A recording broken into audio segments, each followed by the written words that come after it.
Kita ingat bukan penyakit yang luaran macam kecil manis, sekedar tinggi, tapi rupanya ada penyakit-penyakit ni kalau kita kaji memang menakutkan lah. Kadang kita tengok orang tu normal, tapi rupanya ada sesuatu sindrom atau penyakit yang tanpa disadari, dan kebanyakan mereka yang mengidap penyakit ini tidak mengaku mereka ada penyakit ini. Malu ataupun segan ke apa tak tahu, tapi ataupun tak tahu. Ataupun tak tahu mungkin. Adakah anda pengidap obsessive compulsory disorder, kalau OCD? Benda tu kan. Ataupun obsessive compulsory. Dan kalau secara senang cakaplah, mereka ni yang mengidap ini suka, contohnya kalau lipat baju, susunan baju tu sama je, bucunya, hujung semua sama. Lepas tu dia macam selalu awas ataupun dah ke belum macam-macam belik. Okey, kemudian dia akan macam kalau Zaim kan, kalau macam pegang pintu kan, kalau mungkin ada orang lain yang tengah kotor pegang, dia akan sentai dulu, sentiasa basuh. Dia jadi pelik. Benda ni remeh-temeh akan menyebabkan dia jadi macam sakit jiwa lah. Benda tu remeh je, tapi yang kita bimbangkan benda ni akan mengganggu seperti solat ya. Saya pernah tengok kita dah macam sembahyang isyak, kita dah rakaat terakhir, tapi dia masih lagi peringkat awal, masih lagi takbir. Kalau ambil wuduk sampai habis sampai basah lencur. Dia rasa tak senang mungkin kan, macam basuh berkali-kali. Mungkin mendatangkan masalah buat mereka diri sendiri dan juga kepada mereka yang berada di sekeliling. Dan kita nak kongsikan sedikit banyak tentang secara ilmiahnya tentang obsessive compulsive disorder ni. Kita ada tetamu kita di studio. Kita bawakan Dr. Muhammad Muhsin Ahmad Zahari selaku pakar perunding Sekretari PPUM. Assalamualaikum. Waalaikumsalam. Macam-macam penyakit yang ada. Macam-macam penyakit yang kita temui dan kita harus ceritakan kepada semua supaya mereka tahu. Doktor, secara ilmiah yang secara mudah kan, seperti kita tengok tajuk pun macam wow, memang besar kan. Terlalu teknikal sangat. So obsessive compulsive disorder itu sebenarnya kalau dilihat term ataupun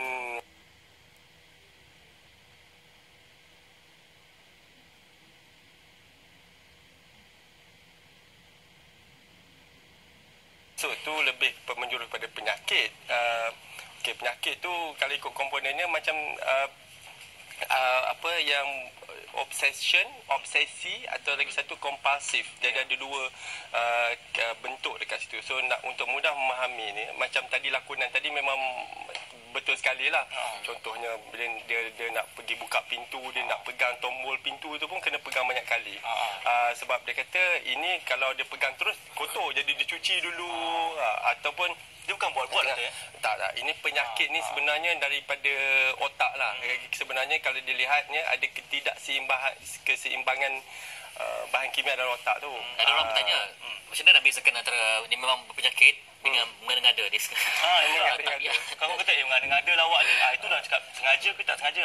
Biasanya yang OCD ni dia tidak dapat kawal perbuatan tu. Jadi kalau dia buka pintu ataupun dia contoh lain, dia basuh tangan banyak kali sampai habis separuh daripada tempat basuh tangan tu habis dekat dia saja kan, dekat setengah jam duduk dekat sink. Jadi itu mengganggu orang lain, mengganggu tugasan dia. Takkan setiap kali pergi bilik air nak kena sampai ke 1 jam, nak kena basuh, pastikan kebersihan dia.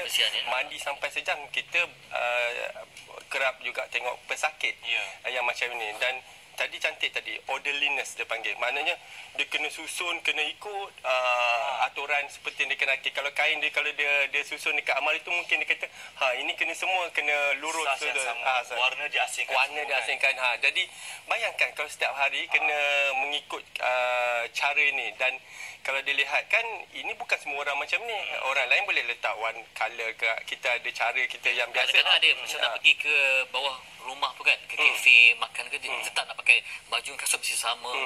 Kena terlalu perfect sangat. Saya ada merawat orang yang macam dia nak beli baju baru pun tak nak. Baju yang dia pakai tu, baju yang dah 10 tahun tu, baju yang sama je dia terus pakai. 5-6 helai baju itu sahaja. Dia tak boleh pakai baju baru. Dia kena pakai seperti baju tersebut. Kalau dia pakai baju baru ataupun baju yang dia jarang pakai, dia akan jadi stres. Ini satu elemen orang yang ada penyakit ataupun keadaan ini.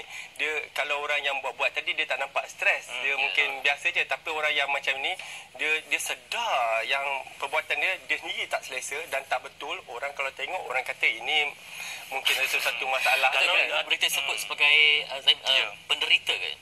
Dia memang menderita ni tu. Dia menderita.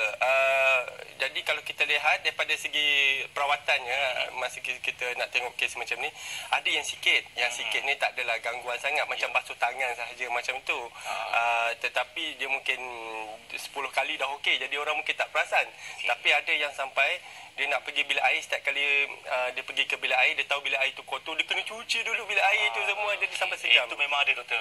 Kalau menurut bacaan saya sendiri, kalau kata di Amerika Syarikat lebih 10 juta rakyat mereka memang penyakit OCD ni. Di Malaysia macam mana kategorinya tu? Okey, kalau ikut cara amnya,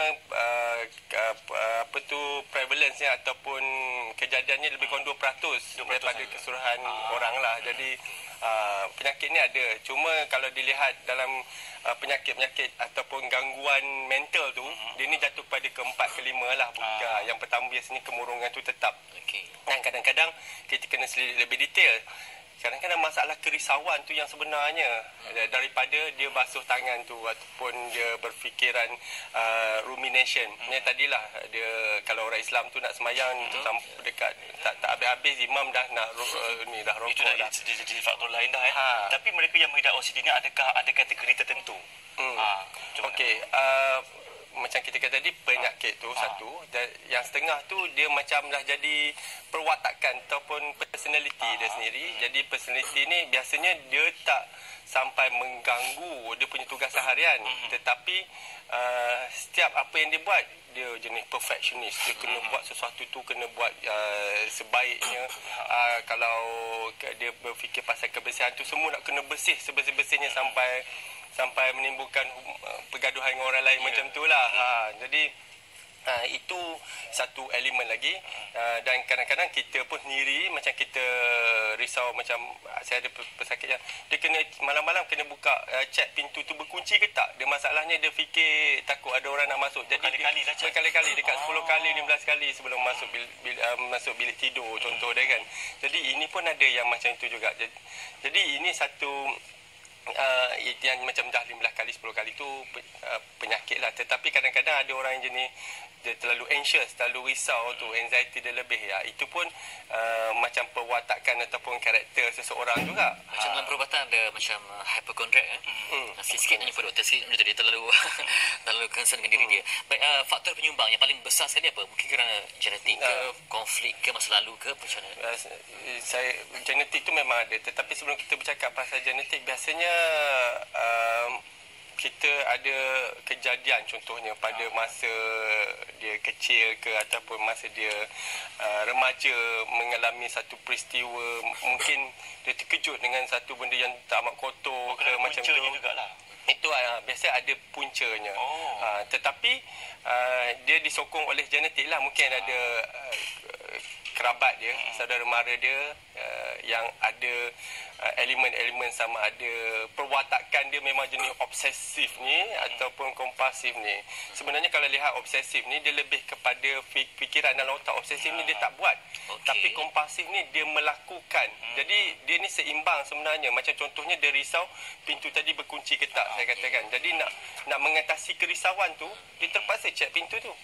Jadi kalau dia tak cek pintu tu, makin lama makin risau. Makin lama makin risau, dia jadi lebih anxious dan akhirnya dia boleh jadi stres. Mungkin dia tak dapat fokus kerja dan sebagainya. Sebab kalau kita lihat mereka yang berperwatakan ada OCD ni, contoh macam bilik tidur mereka ni begitu kemas sekali dengan susunan baju mengikut warna. Kalau susun swajin tu sengit-bengit pun kena sama. Saya kenal lah sebab orang dia tak boleh masuk tak bagi orang masuk kereta dia. Bila kita pegang steering pun dia akan cepat-cepat sapu. Menimbulkan akan mencetuskan tidak konflik selesa pada orang lain. Macam ni kalau dia berkahwin dan sebagainya, dapat mungkin katakan pasangan yang pengotor. Saya rasa itu memang mencabar. Dan bila kategori itulah mungkin pada peringkat awal tadi, kalau dia hidup sendiri, dia tak ada masalah apa, dia susun amari dia, pakaian dia ikut kesukaan dia, bilik dia kemas, kalau warna biru semua kena biru kata kan.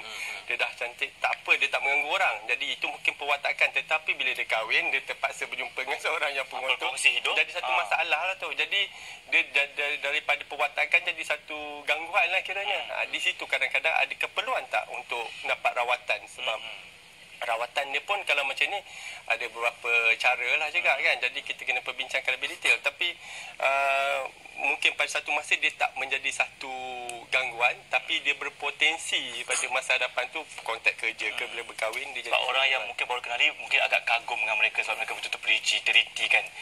Sedikit doktor kata tadi ada perawatan yang boleh disusulkan. Perawatan awal yang boleh mereka lakukan sendiri, ada tak caranya kalau mereka sedang menonton? Okey, kalau yang bermasalah macam tu dia lebih kepada kita panggil behaviour therapy lah. Maknanya cara pemikiran tu mungkin ada tingkah laku yang menjurus kepada compulsive behaviour ni yang tak mengganggu gugat. Jadi kalau itu kontrol lah, maknanya kita tak perlu tunjulkan. Tetapi kalau yang di tempat kerja contohnya, dia sampai duduk toilet sampai sejam, sampai orang lain tak dapat nak masuk toilet tu, kan, dia mengganggu. Itu saya rasa memang kena bercakap dengan kaunselor ke, ataupun saya rasa jumpa dengan doktor pun, sebab doktor biasa dia akan rujuk kepada doktor yang bidang tu sendiri. Biasanya psikiatris yang tengok, sebab kebanyakan orang ni takut nak jumpa psikiatris mula-mula kan. Takut mereka mungkin ada ujian awal, ujian personality ke yang boleh diambil secara manual ke tak? Tak ada ujian darah. Dia tak ada penunjuk darah dan semacam apa-apa masalah dalam sistem fizikal tu. Hanya perlu diskusi biasa kan. Berbincang tu dan ataupun biasanya kawan-kawan yang hampir lah dapat mengesan. Contohnya dia ni lain macam je, orang lain dah ada stres. Ujian teori lah ada tak? Ujian mungkin kita ambil ujian personality ke tak? Ujian tu macam screening, penyaringan ada.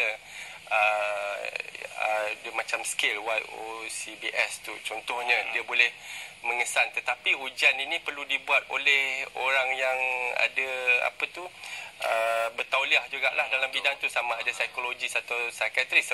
Kerana saya rasa tak ada orang yang nak dia kata dia ni penyakit OCD, dia kata kan. Biasanya kita boleh kesan, contoh macam kita ada anak kan, kita boleh kesan seawal berapa usia mereka kalau betul boleh mengidap OCD tu. Biasanya kalau lihat masa kecil sangat ni susah, sebab kadang-kadang biasa membesar tu, terutama macam umur sekolah rendah contoh dia kan, dia memang tingkah laku tu masih nak develop lagi. Jadi dia kadang buat perkara berulang kali, dia mungkin menulis banyak-banyak kali, ataupun dia saja suka susun buku tu dengan cantiknya, ikut susunan dan sebagainya. Jadi itu mungkin pada peringkat itu lebih normal, sebab kalau ikutkan perkembangan psikologi seseorang pun teori dia menyatakan macam OCD ni ada gangguan ataupun ada isu masa perkembangan psikologinya pada peringkat awal. Jadi pada peringkat kanak-kanak amat kompleks kalau kita nak kata dia ni ada OCD ke tak. Tetapi kalau dah peringkat sekolah menengah tu, bila pelakuan tu lebih matang, dia makin makin kuat lagi lah pelakuan tu.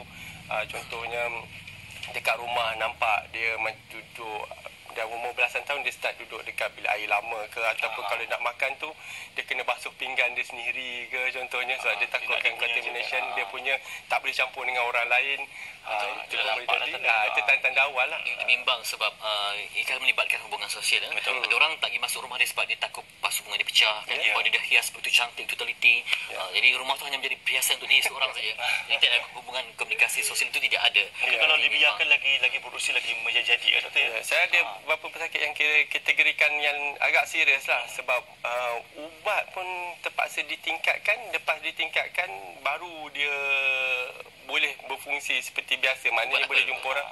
Okey, ubat ni sebenarnya isu bila sebut pasal OCD ni, dia berkait rapat dengan bahan kimia dalam otak namanya serotonin. Jadi ubat ni dia mempertingkatkan, menyeimbangkan bahan kimia tadi lah. Jadi memang terbukti bila kita rawat dia jadi kurang stres. Dia kurang stres dan dia punya family members dia, ataupun macam kakak yang datang, abang yang datang dengan dia ni, dia kata lepas ambil tu baru dia nampak boleh makan sama dengan kami. Tapi sampai bila kan ambil ubat kan?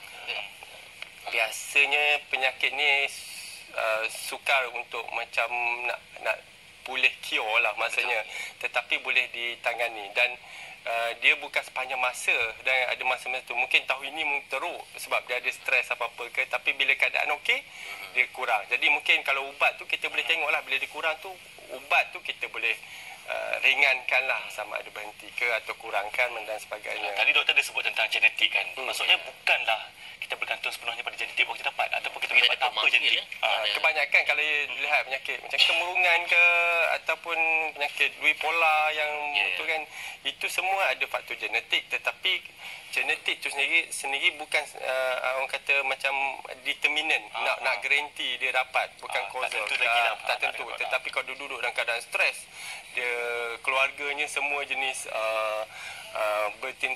berkelakuan yang macam itu jugalah kira kan. Jadi dia ada role model dekat situ semua. Jadi dia genetik campur dengan environment ni, persekitaran kehidupan dia, itu dia jadikan dia jadi penyakit tu.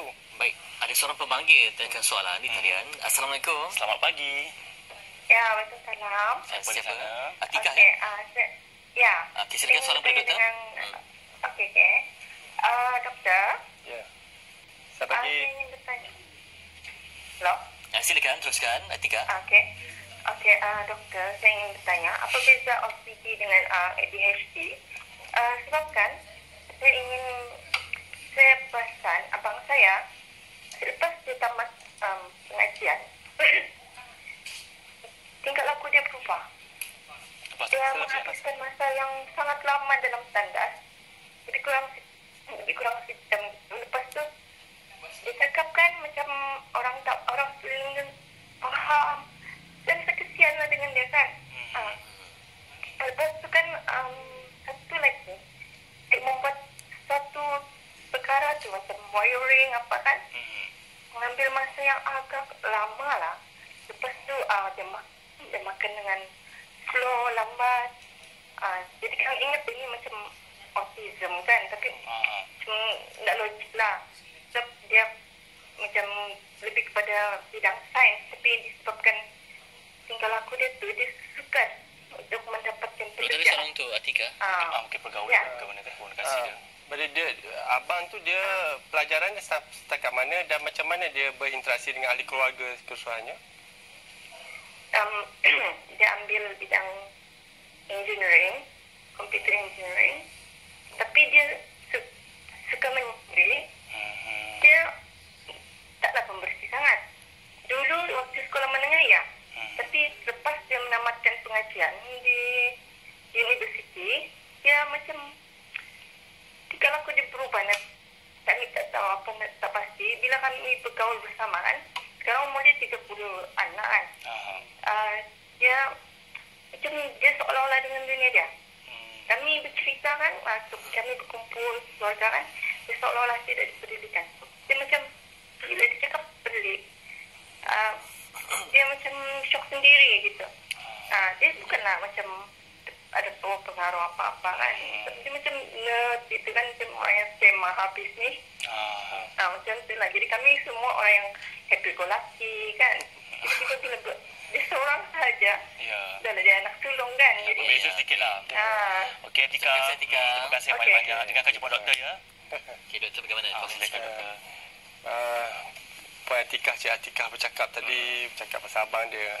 Dia duduk dalam bilik air selama 1 jam. Macam saya kata tadilah, itu antara tanda-tanda berkemungkinan. Tetapi bila kita panggil disorder ni, dia ada mungkin masalah-masalah lain juga. Sindrom ni maknanya bukan satu tu saja, bukan duduk dalam bilik air tu saja. Tapi macam tadilah dia kata pergaulan tadi, saya rasa bermasalah. Semua happy go lucky, tapi dia introvert sangat. Dia tak bercampur dengan orang, dia tak bercakap. Maknanya dia sukar menyesuaikan diri dengan keluarga dia. Dan tadi ADHD tu penyakit lain sebenarnya, apa yang dia cakap tadi. Penyakit ADHD tu kena diselidiki lebih detail. Jadi kadang-kadang sebab dia hilang tumpuan. ADHD ni biasa tumpuan, tapi masalah OCD tadi dia lebih kepada ritual atau rumination. Maknanya dalam fikiran dia, perbuatan dia fikir itu sahaja. Dia macam bayangkan satu enjin yang tak bekerja, yang tak berhenti bekerja berkenaan dengan satu-satu perkara tertentu. Jadi dia akan ulang dan ulang dan ulang. Dan kalau dia nak mengurangkan stres ni, dia kena buat perbuatan tu. Macam duduk bilik air tadi, contohnya kalau dia kena duduk lama, dia nak bersihkan bilik air ke, dia bersih diri dia ke, ataupun kadang-kadang saya ada pesakit, dia kata air tu sendiri kotor. Air ni daripada mesti ada orang daripada orang buang air tempat lain, kemudian dia fikir macam itu. Macam ada yang kata, ada juga saya jumpa kata baju ni, dia kata baju kat kedai tu ada orang lain dah try atau dah cuba dan baju tu mungkin orang tu kotor, dia kata semua. Kita yang normal tak berfikir macam itu. Itu kalau pemikiran macam tu sehingga tak tukar baju, bajunya ada 10 helai je lah masa 10 tahun contoh dia. Mungkin tahap serius sikit kan. Itu tahap yang lebih serius. Tadi pun menurut Cik Tika ataupun Tika tadi mengatakan bahawa lepas belajar tu baru menjadi kan. Lepas ada lagi pemanggil sekitar Doktor. Ada panggil lagi. Halo, siapa di talian? Selamat pagi. Hello, selamat pagi. Assalamualaikum. Waalaikumsalam. Siapa di sana? Okey, saya Puan Mas daripada Perak ya. Okey, Puan silakan dengan doktor.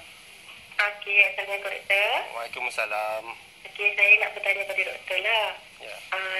Suami saya ada penyakit seperti mana yang doktor cakap. Seperti itulah penyakit dia kan. So, setahu saya lah, saya boleh bersabar lah dengan apa yang sakit ini kan. Tapi kadang-kadang penyakit ni juga, saya risau takut anak-anak akan terikut tau. Macam anak-anak lelaki saya tengok dia orang mental lagi. Saya takut anak saya yang perempuan, dia ada sikit-sikit dia ikut perangai dia. Macam dia umur anak saya perempuan ni baru 4 tahun. Cara dia macam apa-apa barang dia tak boleh diusik. Macam kalau dia lepas kain pun baju-baju dia macam tu. Dia asing lah, maknanya dia pakaian dia, barang-barang dia semua diasingkan daripada orang lain. Memang dah nampak sangat dia ada terikut sikit lah kan. Tapi yang pada saya perangai yang penyakit sebegini kebanyakannya tak boleh terusik lah. Macam tak boleh tersinggung. Tak boleh beri tekanan. Tak boleh tekanan, tak boleh macam barang sikit lah ada orang ni kan. Macam saya lebih banyak bersabar dengan sifat suami dan anak saya lah kan yang perempuan ni. Saya risau lah doktor macam mana ya. Bagi saya kalau suami saya boleh memahami dia lah, Alhamdulillah. Walaupun dia macam tu kan. Kadang-kadang saya cakap juga dengan suami. Jom kita jumpa doktor ke apa kan. So dia kata, suami tak jumpa dengan doktor? Macam mana? Suami tak berjumpa dengan doktor mendapat rawatan? Tak, sebab dia mungkin dia rasa malu kan. Okey. Tapi dia mengakui tak ataupun dia macam ofensif ke macam mana? Dia sedar tak? Macam mana ya? Dia rasa macam aku kan ni ataupun dia ada perasaan menolak. Mungkin dia rasa macam aku tak sakit lah, aku tak mental lah. Tapi saya banyak bagi motivasi kepada dia, intensely dia ke, mental ke, tapi kita berubat lah kan. Perlu berikhtiar. Saya cuba nasihatkan dia kan. Tapi bila dah banyak kali saya give up lah, saya biarkanlah macam tu. Saya cuma risau macam mana doktor. Saya takut anak perempuan saya ni terikut ke. Kalau pada saya lelaki tak apa lagi. Kalau perempuan tu takut nanti bila dah berkahwin pula, takut suami dia pula tak boleh terima keadaan macam ni kan. Baik, dengan jawapannya doktor. Terima kasih doktor. Terima kasih semua. Ada kaitan dengan pengaruh seorang kepada seorang? Saya rasa Puan Mas tu membangkitkan satu isu yang agak penting jugalah. Pertama, isu saya ingat suami dah dapat rawatan tapi perlu buat satu pengesahan betul ke ada masalah ini, dan masalah ini adakah merupakan personality tadi ataupun penyakit, di mana kebanyakan yang ada masalah tu biasanya penyakit lah. Dan ini yang saya bimbang sebab kadang-kadang ibu bapa yang ada penyakit ni kita tak dapat rawatan, jadi anak ni dia tidak hidup dalam keadaan yang terbaik. Macam saya kata tadi lah, faktor genetik tu mungkin dah ada lah. Itu kalau orang Islam kata kadar dan kadar lah, macam mana tak boleh tukar genetik tu kan. Tetapi persekitaran tu boleh diperbaiki. Contohnya Puan Mas cakap tadi, dia pun dalam keadaan yang tertekan juga sikit sebanyak memahami suami dia, dan bagus saya kata dia cuba memberi sokongan emosi dan sebagainya. Tetapi kadang-kadang orang yang ada penyakit masalah OCD ni dia lebih baran, dia lebih ataupun emosi ni boleh jadi ekstrim. Maknanya dia jadi marah ke, tak dapat mengawal perasaan, sebab kalau dia tak buat tu dia jadi tension, dia jadi geram, dia boleh buat apa-apa pun. Dan malangnya kalau dalam satu keluarga tu ada anak tu genetik tu satu, tetapi hari-hari dia berhadapan dengan keadaan macam itu. Jadi secara tak langsung pun dia mentafsir cara dia bertindak balas. Macam tadi dia kata, ini baju ni tak boleh campur dengan baju orang lain kan. Tapi usia 4 tahun 4 tahun. Tapi suka nak kata umur 4 tahun ni, itulah saya rasa ini kena untuk kebaikan anak sendiri dapat satu penilaian. Sebab dia tak pasti dia kata baju ni sebab apa dia kena asingkan. Adakah macam saya kata tadi satu perkembangan kelakuan yang sementara ataupun berpotensi menjadi masalah kemudian hari. Mungkin elemen tu hanya pada baju je ke, macam dia susun baju, dia lipat baju tadi, ataupun ada elemen-elemen lain lagi. Jadi ini semua kena buat assessment, dinilai, dan kena macam kalau memang ada elemen-elemen itu, kena ada satu intervensi ataupun campur tangan dari segi klinikal. Macam budak 4 tahun memang bukan ubat, kita tak bagi ubat, tetapi kita kena monitor, kena tengok adakah makin serius atau makin terkawal ataupun hilang, membentuk lagi sebenarnya. Baik, ni saudara artis yang ada masalah OCD. Sebenarnya tidak bersendirian lah. Zaimi apa dia? Zaimi tak ada sini. Sebab saya bukan artis. Itu antara sedia ada Cameron Diaz, David Beckham, Donald Trump juga ada, Harrison Ford, Jessica Alba, Justin Timberlake. Maksud tidak menghalang mereka ini untuk berjaya sebenarnya. Tidak. Cuma kena ada pengawalan yang dibantu oleh kena dirawat, ada perawatan tu kena ikut. Dan saya rasa masalah kadang-kadang orang takut nak berjumpa, stigma. Kita terlalu mengasingkan. Sebenarnya ini macam penyakit lain lah.